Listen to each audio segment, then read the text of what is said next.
This part is very clear. You're nothing but a pawn, and you'll remain a pawn until you play. The rules are clear. Take what they give you, give away what you have to, and the difference is yours. The question is, how big is the difference? Are you really intending to win? Well, why not? There are lots like me, and we're the actual players. Because on one side of us are the real cattle who let TV do the thinking for them, while on the other is power who believe that we are shit and feeble-minded cattle. Over in the barn, they want us to take care of them. But a long time ago, they gave up on themselves, and now they won't lift a single finger. While those who have real power became more than the rest.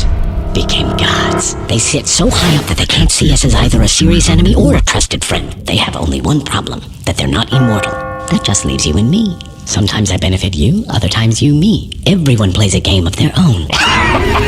Think you're a player, do you? I play like the great ones. Take the authorities. Quite unceremonious, but they do have a few lively plays up their sleeves with the people.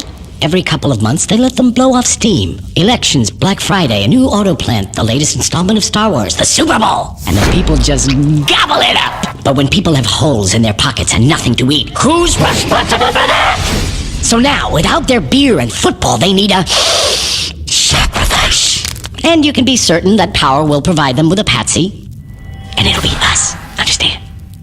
So that is the game. Here are people who don't care about themselves, and here's authority that doesn't care about them either. And here we are in the middle, who sort of owe something, but what and to whom? It's not clear. How pure and simple. You're more naive than you look. But you're right in that we are like butter that is spread between a thin layer of caviar and moldy bread, which reminds me of a fairy tale. Once there lived a poor wolf, and nearby lived a very powerful and rich fox. They grew up together, were in the same class at school, but now they're in different social classes. The fox's life was like a fairy tale. One day the wolf came to him and said, "Teach me to do it. I'm tired of my life and I want to play with the big boys. I want to live like you. Tell me what to do." The fox answered, "Don't sweat it. I'll fix up a place for you. You'll have a cushy job. You'll sit in a chair, quietly catch fish. By the rules. Don't fuss, take a lot here, a little there, anything will do."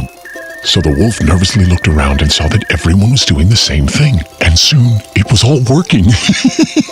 He caught big fish and little ones.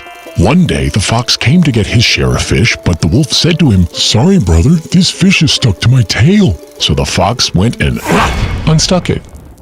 He cut the wolf's tail off and unstuck the fish. Good thing the wolf wasn't using his for bait. That's what happens when you play by someone else's rules. Why are you telling me your tale's here? If you're so smart, then maybe you know a way out. The way out, my colleague, is through the entrance. It's time to get out of this game. Look, yeah, we have money, and what good does it do? There is nothing for us to do in this country. The number of alcoholics and morons is larger than the whole population. It's all polluted, education doesn't exist, and that new auto plant? It's not real. There's no other way than to leave and wipe this nightmare from our brains. To leave? And who's going to let you do this? You'll never forget this nightmare because it won't ever let you wake up. We do have money. But whose money is it? Is it yours, really? Can you actually spend it? Or offshore it? Can you legalize it? Give it to your children? Don't lie to yourself. Don't be like the others. You're in a trap, and the trap will only open its jaws once you are good and deceased. We can buy our way out of a criminal suit, maybe a nice mansion, a few cars, expensive tutors for the kids, but that's about it. See, you're like a hamster on a wheel, no freedom to be seen while the system rolls right on. Why don't I tell you a fairy tale, my special friend? Once there lived a smart guy like you. He found a job, settled in, and slowly rolled along with his life. Then he looked around and rolled a bit faster. He was allocated a budget and he administered it wisely, and by the rules, he got his cut. You know what I mean? Why would you ever build a fence for $1 million when it can be done for so much more?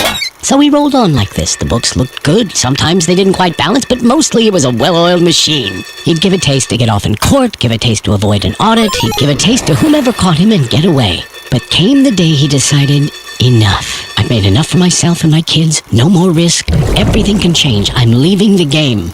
Quietly. I need to move my money out and leave. I got away from Grandma. I got away from Grandpa. I got away from the traffic cop, the prosecutor, and the tax police. And I can get away from you, Mr. Fox. And what? What? Just letting him go would have been a total loss for the fox. Nobody leaves. The fox hates feisty people. To those who want to leave, he gives a very tough time. Bounces them from the tax police to the DA to court, bleeds them dry, and tosses them in jail. You asked for it, gingerbread man. Why are you silent? Hello? Are you even here? Leave him alone. He looks like He's asleep. What can I say? You seem to be making some good points, so I didn't chime in. So what do you want? To win?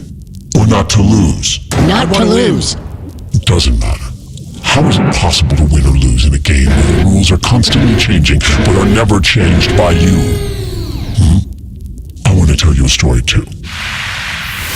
There once was a turnip that grew very, very big.